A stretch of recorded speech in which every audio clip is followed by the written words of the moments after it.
रिम झिम बरसे बदरिया, भींजे लागल गाँव के डगरिया।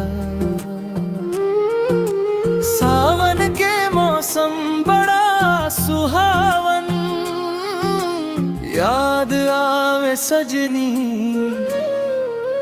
तोहर नजरिया।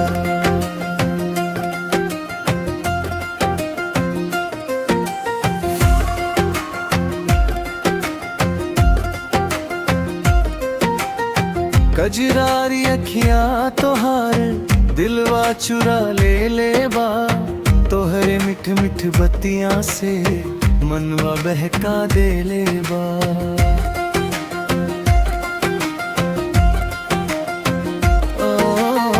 बगिया में महकेला फुलवा, कोयल बोले बार बार। सावन के हर एक फुहार में याद आवे तोहार प्यार।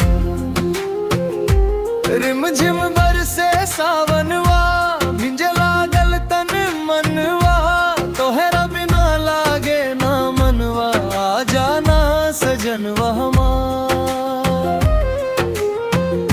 सावन के ठंडी ठंडी हवा दिल में जगावे प्यार। तोहरा संग भिंजे के मनवा, आ जाना एक बार।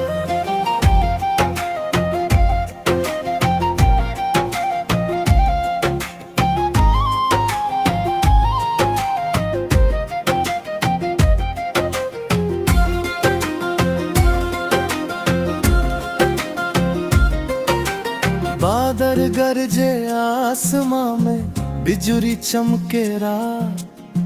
तोहरे संग बितावल पलवा, याद आवे दिन रात।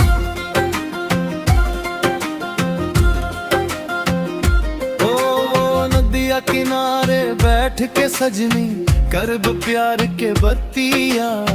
सावन बन जाई यादगार, जब तू रहबू संगवा। हरियर हरियर खेतवा देखी, झूमे लागल डार। मनवा करे तोहरा के देखी, एक बेर हो सजना हमार। चूड़ी खन के हाथ में तोहरे, पायल बाजे छम छम। संग सावन मनाई, खुश रहब हरदम। रिम झिम बरसे सावनवा, भिंजे लागल तन मनवा। तोहरा बिना लागे ना मनवा, आ जाना सजनवा हमार। सावन के ठंडी ठंडी हवा दिल में जगावे प्यार। तोहरा संग भिंजे के मनवा, आ जाना एक बार। रिम झिम